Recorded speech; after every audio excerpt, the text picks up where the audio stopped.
नमस्कार दोस्तों, स्वागत है हमारे YouTube चैनल जॉब नोटिफिकेशन में। तो दोस्तों, बीपीएससी टीआरई 4 की ऑनलाइन एप्लीकेशन आपका स्टार्ट हो रहा है 1 सितंबर 2026 से, जिसका लास्ट डेट रहने वाला है 30 सितंबर 2026। तो दोस्तों, यह फॉर्म भरने से पहले आपको वन टाइम रजिस्ट्रेशन आपको करना अनिवार्य है। यदि आप वन टाइम रजिस्ट्रेशन यानी ओटीआर आप नहीं करेंगे तो इस फॉर्म को आप नहीं भर सकते हैं। तो दोस्तों, मैं आपको इस वीडियो के माध्यम से बताएंगे कि इसमें स्टेप बाय स्टेप प्रोसेस क्या होने वाला है, इसमें कौन कौन सा डॉक्यूमेंट्स आपको लगेगा और इसमें कैसे आपको फोटो को अपलोड करना है। तो दोस्तों, वीडियो स्टार्ट करने से पहले आपसे रिक्वेस्ट है कि कृपया आप इस चैनल पर पहली बार आए हैं तो कृपया आप चैनल को सब्सक्राइब कर दीजिए और बेल आइकन को प्रेस कर दीजिए। तो दोस्तों, यह बिहार पब्लिक सर्विस कमीशन का ऑफिशियली वेबसाइट है। इसका मैं डिस्क्रिप्शन बॉक्स में आपको लिंक प्रोवाइड कर देंगे और कमेंट बॉक्स में भी इसका लिंक आपको देखने को मिल जाएगा। सिंपली इस वेबसाइट पे आपको आ जाना है। आ जाने के बाद से दोस्तों, जैसे ही नीचे आप स्क्रॉल डाउन करेंगे तो आपको लॉगिन का ऑप्शन देखने को मिलता है। आपको यहाँ पे registered email ID, mobile number, user name आपसे पूछा जा रहा है और पासवर्ड आपसे पूछा जा रहा है और लॉगिन का ऑप्शन आपको देखने को मिल रहा है। तो दोस्तों, यदि आप ओल्ड स्टूडेंट है तो सिंपली अपना मोबाइल नंबर या ईमेल आईडी डालना है, पासवर्ड को आपको यहाँ पे इंटर करना है और लॉगिन कर देना है। यदि आप पासवर्ड भूल गए हैं तो आपको यहाँ पे फॉरगेट पासवर्ड पे क्लिक करेंगे। क्लिक कर देने के बाद से जो भी आपका ईमेल आईडी या मोबाइल नंबर होगा उसको यहाँ पे इंटर करेंगे। इंटर कर देने के बाद आपका मोबाइल नंबर या ईमेल पर ओटीपी जाता है, उस नंबर को आपको फिल करके उसके बाद से फिर आप नेक्स्ट प्रोसेस पे आप जा सकते हैं। तो दोस्तों, सिंपली आपको क्या करना है कि अभी आप यदि न्यू कैंडिडेट है तो सिंपली आपको यहाँ पे नीचे देखने को मिल रहा होगा न्यू रजिस्ट्रेशन, इस पे क्लिक कर देना है। जैसे ही क्लिक कर देंगे तो कुछ आपको यहाँ पे कुछ इसके बारे में बताया गया है, जिसको आपको सिंपली आपको केयरफुली पढ़ लेना है और उसके बाद से यहाँ पे क्लोज बटन पे क्लिक कर देना है। जैसे ही क्लोज बटन पे आप क्लिक करेंगे तो आपको यहाँ पे ईमेल आईडी आपसे पूछा जाएगा। ईमेल आईडी जैसे ही आप यहाँ पे इंटर करेंगे तो आपको यहाँ पे गेट ओटीपी पे ऑप्शन आपको देखने को मिल जाता है। तो दोस्तों, यदि आपको ओटीपी इनबॉक्स में नहीं आपको देखने को मिलता है तो आप चेक कर सकते हैं स्पैम को। तो दोस्तों, इस टाइप से आपका जो भी ईमेल आईडी का इंटरफेस होगा यह आपको देखने को मिल जाता है।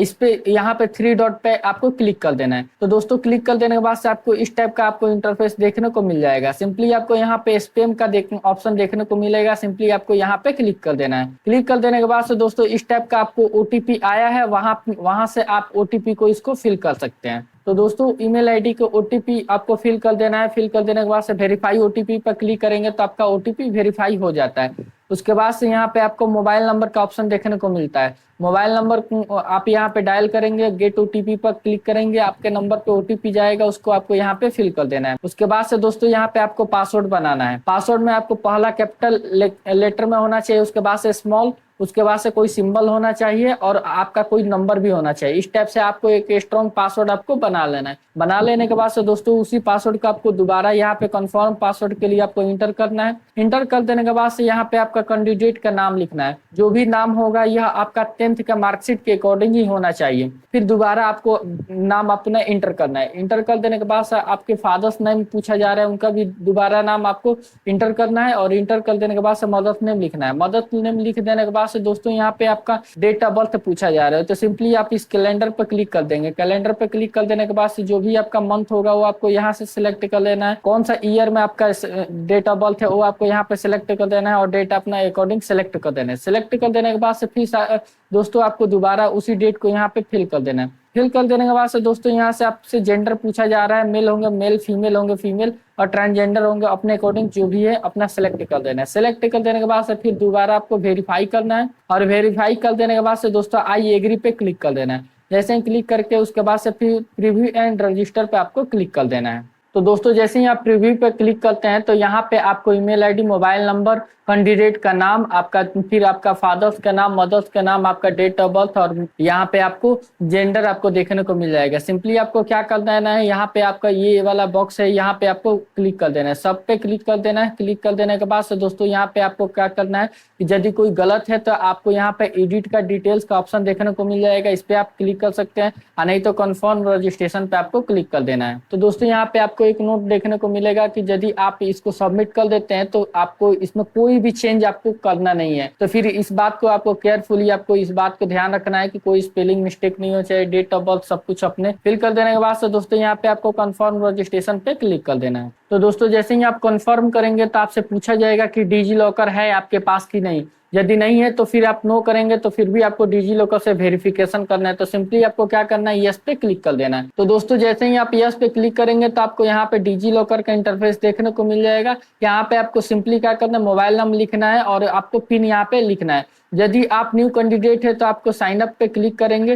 साइन अप पे जैसे ही आप क्लिक करेंगे तो आपका यहाँ पे मोबाइल नंबर पूछा जाएगा, फुल नेम पूछा जाएगा, डेट ऑफ बर्थ, जेंडर, आपका कोई यूजर नेम और एक। तो दोस्तों साइन अप करने के लिए सबसे पहले यहाँ पे मोबाइल नंबर आपको फिल कर देना पड़ेगा। वहां पे फिल कर देने के बाद से गेट ओटीपी पे आपको क्लिक कर देना है। क्लिक कर देने के बाद से आपको फुल नेम और यहाँ पे डेट ऑफ बर्थ आपको यहाँ पे सिलेक्ट करना है। उसके बाद से जेंडर सेलेक्ट करना है, यूजर नेम, पासवर्ड आपको बनाना है और यहाँ पे ये बॉक्स पे क्लिक करके वेरीफाई पे क्लिक कर देना है। वेरीफाई पे जैसे ही क्लिक करेंगे दोस्तों तो आपका जो भी नंबर आधार कार्ड से अटैच होगा उस नंबर पे भी ओटीपी जाएगा, उसको वेरीफाई करके और उस टाइप से आपको इसको रजिस्ट्रेशन को कंप्लीट कर देना है डिजी लॉकर। दोस्तों मेरा ऑलरेडी इसमें रजिस्ट्रेशन है तो हम सिंपली क्या करेंगे कि अपना मोबाइल नंबर लिखेंगे और जो मेरा पिन है उसको यहाँ पे इंटर करेंगे और उसके बाद से साइनिंग बटन पे क्लिक करेंगे। यदि मेरा यहाँ पे जो पिन है वो भूल गए हैं तो यहाँ पे सिंपली फॉरगेट का ऑप्शन देखने को मिलेगा, इस पे भी आप क्लिक करके फॉरगेट करके न्यू पिन आप बना सकते हैं। तो दोस्तों जैसे ही अपना मोबाइल नंबर और पिन को इंटर करेंगे तो यहाँ पे आपका मोबाइल रजिस्टर्ड मोबाइल नंबर आपको देखने को मिलेगा और यहाँ पे आपका ईमेल आईडी देखने को मिल जाता है। सिंपली आपके मोबाइल नंबर पे एक ओटीपी गया है उसको आपको यहाँ पे इंटर कर देना है। इंटर कर देने के बाद साइनिंग बटन पे क्लिक कर देना है। तो दोस्तों जैसे ही आप साइनिंग बटन पे क्लिक करेंगे तो आपको यहाँ पे इशू डॉक्यूमेंट्स आपको देखने को मिल जाएगा, जिसमें आपको Aadhaar card, PAN card, driving licence, 10th 12th का मार्कशीट और भी आपका डॉक्यूमेंट्स यहाँ पे देखने को मिल जाएगा। तो जैसे जो जो इसका एक्सेस आप देना चाहते हैं उस पर आप सिंपली क्लिक कर सकते हैं। क्लिक कर देने के बाद से दोस्तों नीचे आपको स्क्रॉल डाउन करना है।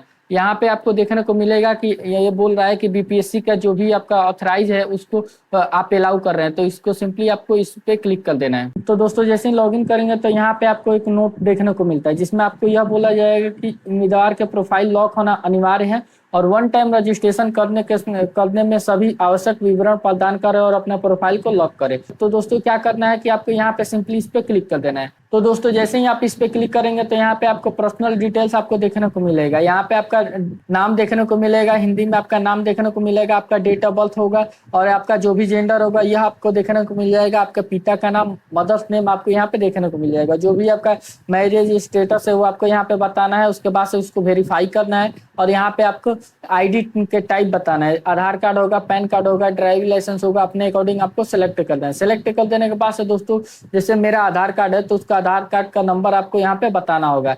उसके बाद से बॉडी आइडेंटिफिकेशन मार्क्स आपसे पूछा जा रहा है। यदि आपके बॉडी पे कोई भी निशान हो जिसमें आप इजीली देख सकते हैं तो उसको आपको बताना है, जैसे कि फेस पे मोल हो या कटा फटा हो, कुछ भी हो आपको बता देना है। बता देने के बाद से यदि नहीं है तो फिर उसको आपको सिंपली नो लिख के उसके बाद से आगे बढ़ जाना है। आपसे यह भी पूछा जा रहा है कि यदि क्या आपके नाम में कोई चेंज हुआ है कभी, तो यदि हुआ है तो यस करेंगे तो उसका पूरा डिटेल्स आपको बताना होगा। सिंपली आपको नहीं हुआ है तो नो पे क्लिक कर देना है। उसके बाद से यहाँ पे आपको सिटीजन पूछा जा रहा है, सिटीजन बताना है और आपको बिहार की सिटीजन के बाद से आपसे पूछा जा रहा है कि आपके पिता बिहार के मूल निवासी हैं। यदि है तो आपको सिंपली यस पे क्लिक कर देना है। उसके बाद से आपको सत्यापित करें कि क्या आपके पिता बिहार के मूल निवासी हैं। यदि आप सत्यापित कर सकते हैं तो यस पे क्लिक करेंगे, यदि आप नहीं कर सकते हैं तो नो पे क्लिक कर देंगे। तो नो पे जैसे ही क्लिक करेंगे तो यह आपके निवास प्रमाण पत्र का जो ऑप्शन आपको देखने को मिल रहा है यह आपको बंद हो जाएगा। तो दोस्तों सिंपली आपको क्या करना है, यदि आप मूल निवासी हैं तो आपको यस करना है। यस कर देने के बाद से जो भी उसका आपको निवास प्रमाण पत्र बनता है उसका सर्टिफिकेट नंबर, आपको कैश सर्टिफिकेट नंबर आपको देना पड़ेगा निवास प्रमाण पत्र का। तो उसको आपको यहाँ पे फिल कर देना है। कौन सा डेट का आपको इश्यू हुआ है उसको आपको यहाँ पे फिल कर देना है। तो दोस्तों यहाँ पे आपको कास्ट कैटेगरी डिटेल्स आपसे पूछा जा रहा है। यदि आप हैं तो आपको यस करना होगा, यदि नो करेंगे तो यह आपका ऑप्शन देखने बंद हो जाएगा। तो यहाँ पे सिंपली आपको जो भी आप कास्ट से रिलेटेड है तो सिंपली आपको यहाँ पे यस कर देना है। यस कर देने के बाद से जो भी आपका कास्ट है, एसटी है, एससी है, ईडब्ल्यूएस है, ईबीसी है, बीसी है, जो भी अपने अकॉर्डिंग आपको यहाँ पे सेलेक्ट कर देना है। सेलेक्ट कर देने के बाद से आपको यहाँ पे क्या करना है कि आपका उसको दोबारा वेरिफिकेशन करना है। वेरिफिकेशन कर देने के बाद से आपका जो भी आपका, तो वेरिफिकेशन के बाद से दोस्तों यहाँ पे आपका जो भी आपका कास्ट है वो आपको यहाँ पे देखने को मिल जाता है। वो आपको अपने अकॉर्डिंग सेलेक्ट कर देना है। सेलेक्ट कर देने के बाद से दोस्तों यहाँ पे आपको प्रमाण पत्र का विवरण देना है, जिसमें आपको जो एनसीएल होगा वो आपको इसमें देना होगा। तो उसका एनसीएल का सर्टिफिकेट और कौन से डेट में आपको जारी किया गया वो आपको यहाँ पे बता देना है। बता देने के बाद से आपको कौन से इसको इशू किया गया है, यानी सीयू या आरओ लेवल या डीएम या एसडीएम लेवल, तो सिंपली आपको जिस भी लेवल से आपका इशू हुआ है एनसीएल वो आपको बताना है। बता देने के बाद से दोस्तों यहाँ पे आपसे पूछा जा रहा है कि आप स्वतंत्रता सेनानी के पोता या पोती हैं कि नहीं। यदि आप यस करते हैं तो आपका उनका भी आपका जो भी आपका प्रमाण पत्र होता है और कौन सा डेट का आप जारी किए गए हैं वो आपको बताना है। यदि आप नहीं है तो नो पे क्लिक कर देंगे। क्लिक कर देने के बाद से दोस्तों क्लिक कर देने के बाद से फिजिकल मैनेजमेंट आपसे पूछा जा रहा है, आपका हाइट क्या है, वेट क्या है और इसका चेस्ट का आपका पूरा डिटेल्स आपको बताना होगा। बता देने के बाद से आपसे यहाँ पे दिव्यांगता संबंधित विवरण पूछा जा रहा है। यदि आप हैं तो आप सिंपली यस पे क्लिक करेंगे। आप उसका जो भी आपका नेचर है वो आप बता रहेंगे, उसको फिर दोबारा इंटर करेंगे। आपका सर्टिफिकेट नंबर क्या है, कौन सा डेट का आप इशू हुआ है, यहाँ पे आप कैलेंडर आपको देखने को मिलता है, यहाँ से आपको देख लेना है। और यहाँ पे आपका कितना % है वो आपको बता देना है। प्रतिशत बता देने के बाद से दिव्यांगता प्रमाण पत्र के निर्गत करने वाले सरकारी चिकित्सा महाविद्यालय और अस्पताल के विवरण देना है, यानी कौन सा गवर्नमेंट मेडिकल कॉलेज से यह आपको प्रमाणित या प्रमाण पत्र आपको मिला हुआ है उसका विवरण आपको बताना है। यदि आप नहीं है तो सिंपली आप नो पे क्लिक कर देंगे। क्लिक कर देने के बाद से दोस्तों यहाँ पे आपसे स्पोर्ट्स से का डिटेल्स आपसे पूछा जा रहा है। यदि आप हैं तो उसका पूरा डिटेल्स आपको बताना है। यदि आप एक्स सर्विसमैन है तो उसका भी आपको यहाँ पे डिटेल्स आपको बताना होगा। और यदि आप नहीं है तो नो पे क्लिक कर देंगे। और यहाँ पे एनसीसी कैंडिडेट है तो आप यस करेंगे तो उसका भी पूरा आपको यहाँ पे एनसीसी का सर्टिफिकेट नंबर और कब आपको किस डेट से लेकर किस डेट तक आप एनसीसी में रहे उसका आपको बताना होगा। और नहीं है तो नो पे क्लिक कर देना है। और यहाँ पे आपको गवर्नमेंट एम्प्लॉय आप हैं कि नहीं, यदि आप यस हैं तो पद नाम है उसको आपको बताना है, कार्यालय का नाम है, स्थान दर्ज कर यानी कहाँ पे आप जॉब करते हैं। उसके बाद से आपको सेव पे क्लिक कर देना है। तो दोस्तों आप पर्सनल इन्फॉर्मेशन आप फिल कर देते हैं केयरफुली। तो उसके बाद से यहाँ पे आपको एड्रेस आपका इन्फॉर्मेशन आपसे पूछा जा रहा है। यहाँ पे आपको जो भी आपके फादर्स के परमानेंट एड्रेस है, यहाँ पे विलेज का नाम लिख सकते हैं। आपका जो भी आपका पुलिस स्टेशन या पोस्ट ऑफिस है उसको आपको यहाँ पे लिख देना है। लिख देने के बाद से आपको यहाँ पे स्टेट सेलेक्ट कर देना है। सेलेक्ट कर देने के बाद से जो भी आपका डिस्ट्रिक्ट होगा अपने अकॉर्डिंग सेलेक्ट कर देना है। यहाँ पे उस एरिया का पिन कोड आपको उस एरिया का पिन कोड यहाँ पे आपको सेलेक्ट कर देना है। सेलेक्ट कर देने के बाद से यदि आपको कॉरस्पॉन्डिंग एड्रेस आपको सेम चाहिए तो आपको सेम एज एबव पे आपको इस बॉक्स पे क्लिक कर देना है। क्लिक कर देने के बाद से दोस्तों आपको सेव कर देना है।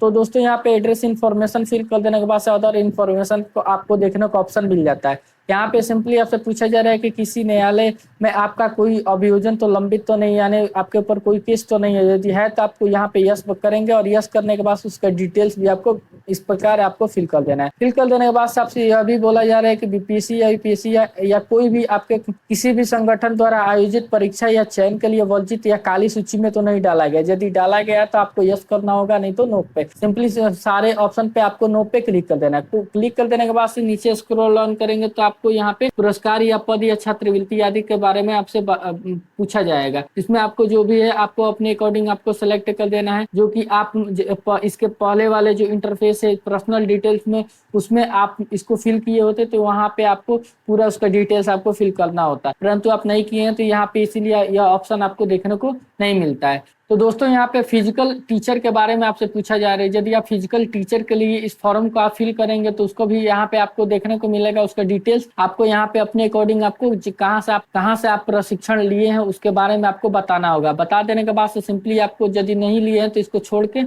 आपको सेव पे क्लिक कर देना है। तो दोस्तों यहाँ पे अदर इन्फॉर्मेशन आपको फिल कर देने के बाद से क्वालिफिकेशन का ऑप्शन देखने को मिलता है। सिंपली आपको क्या करना है कि आपको 10th के बारे में आपको इन्फॉर्मेशन देना है। तो आपको सिंपली इसको आपको क्लिक कर देना है। क्लिक कर देने के बाद आपको जो भी आपका दोबारा है उसको री एंटर करना है। कौन सा स्टेट से आप 10th पास किए हैं उसको बताना है, आपका कौन सा बोर्ड रहा है उसको बताना है, और आपका क्वालिफिकेशन स्टेटस क्या है वो आपको यहाँ पे बता देने के बाद से दोस्तों यहाँ पे आपका रिजल्ट कब आया था उसके बारे में बताना है। आपके मार्कशीट पे उसका डेट आपको देखने को मिल जाता है। कितना अटेम्प्ट में आप इसको क्वालिफाई किए हो आपको बताना है, कितना आपको नंबर मिला है वो आपको यहाँ पे बताना है, और टोटल नंबर कितना है वो आपको यहाँ पे बता देने के बाद से जो दी आपका। तो दोस्तों यहाँ पे परसेंटेज की बात किया जा रहा है तो तो ये दोनों को आप जब फिल करेंगे तो या तो ऑटोमेटिक हो जाएगा और नहीं तो आपको उसको अपना परसेंटेज बता देने के बाद से आपका जो भी आपका शैक्षणिक मंथ है, कितने दिन तक आप 10th में आप पढ़े हुए हैं वो आपको यहाँ पे बता देना है। बताने के बाद से यहाँ पे आपका कौन सा ग्रेड रहा है वो आपको बताना, 4th डिवीजन 2nd या 3rd, यह आपको बताना है। बता देने के बाद से आपका कौन सा मोड है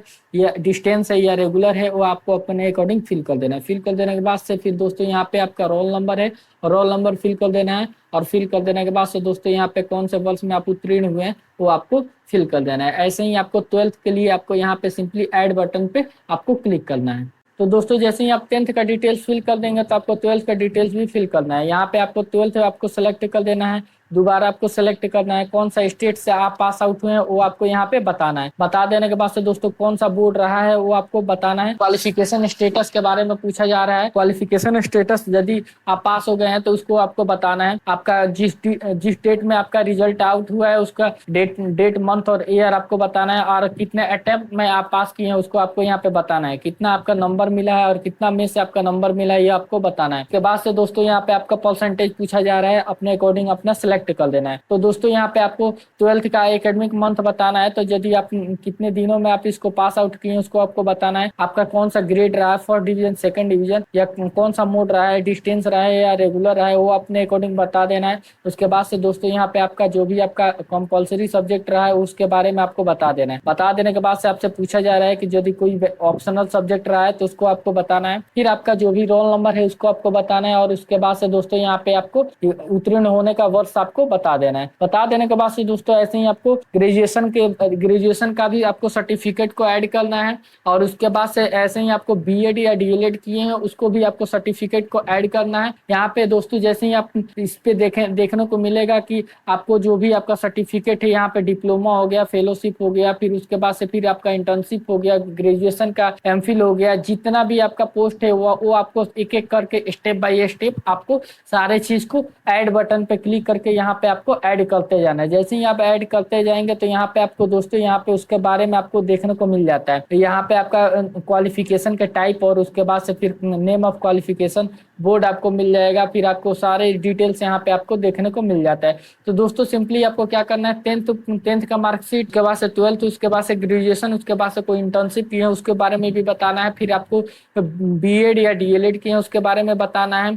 और उसके बाद से दोस्तों आपको जो भी क्वालिफिकेशन है वो आपको बता के उसके बाद से दोस्तों सेव पे क्लिक कर देना है। तो दोस्तों क्वालिफिकेशन इन्फॉर्मेशन को आपको फिल कर देने के बाद से यहाँ पे आपसे एक्सपीरियंस के बारे में पूछा जा रहा है। एक्सपीरियंस के बारे में यदि आपके पास एक्सपीरियंस है तो आप यस करेंगे। यस कर देने के बाद से आपसे पूछा जाएगा कि आप कौन से एम्प्लॉय हैं, अभी प्रेजेंट में है या पास्ट में रह चुके हैं, इसके बारे में आपको बताना है। उसका टाइप बताना है। टाइप बता देने के बाद से किस में आप एम्प्लॉय रह चुके हैं, विभाग, संस्थान, संगठन या न्यायालय, इसके बारे में आपको बताना है। उसके बाद से जो भी आप इसमें जॉब करते थे तो क्या वो बिहार में था या बिहार से बाहर था उसके बारे में बताना है। उसके बाद से फिर आपका जॉब का नेचर क्या है उसके बारे में बताना है।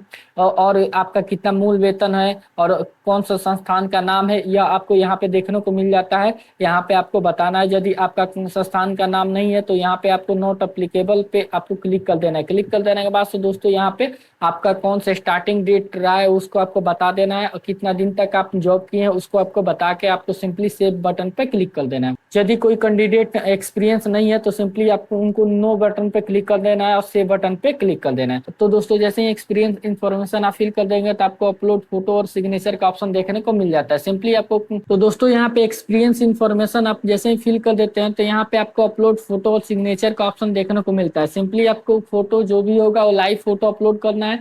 आप जैसे ही आप क्लिक करेंगे तो आपके सामने 5 सेकंड का एक टाइमर खुलेगा। उसके बाद से आपको उसका एक्सेस देना होगा। मतलब लैपटॉप से कर रहे हैं तो लैपटॉप या आप मोबाइल से कर रहे हैं तो उसका एक्सेस देके आपको सिंपली क्या करना है, लाइव फोटो को आपको अपलोड करना है। रूल होता है कैसे आपको अपलोड करना है, यहाँ पे आपको देखने को मिल जाएगा। सारे चीज को आपको केयरफुली पढ़ लेना है। तो दोस्तों लाइव फोटो अपलोड कर देने के बाद से आपको सिग्नेचर का ऑप्शन देखने को मिलता है। सिग्नेचर आपको हिंदी और इंग्लिश दोनों में आपको सिग्नेचर अपलोड कर देना है। तो इंग्लिश का सिग्नेचर का जो आपका तो उसका साइज होना चाहिए वो 15 KB से कम होना चाहिए, इससे ज्यादा नहीं होना चाहिए। और यहाँ पे आपको सबसे पहले आपका जो भी सिग्नेचर है उसको आपको मोबाइल में या लैपटॉप में होगा, आपको चूज फाइल पे सेलेक्ट कर देना है। सेलेक्ट कर देने के बाद से आपको दोस्तों यहाँ पे आपको अपलोड कर देना है। आपका जो भी आपका हिंदी में आपका सिग्नेचर है उसको आपको उसका भी कम से कम 15 KB का होना चाहिए। और यदि यहाँ पे एक और चीज आपको देखने को मिल रहा है कि यदि आपका हस्ताक्षर पहचान योग्य नहीं है तो आपका आवेदन पत्र रद्द कर दिया जाएगा। तो इस बात को ध्यान रखना है कि आपको केयरफुली आपको सिग्नेचर अपलोड करना है और जो भी इसका नियम और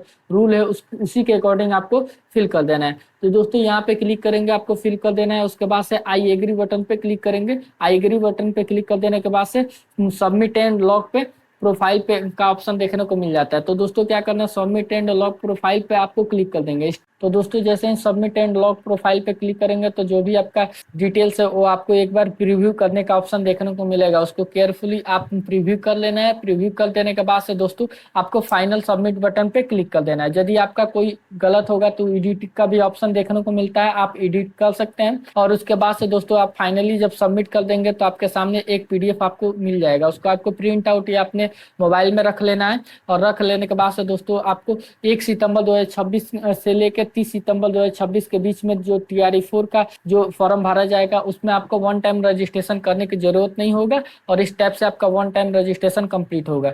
तो दोस्तों वीडियो अच्छी लगी तो कृपया आप चैनल को सब्सक्राइब कर दीजिए और बेल आइकन को प्रेस कर दीजिए।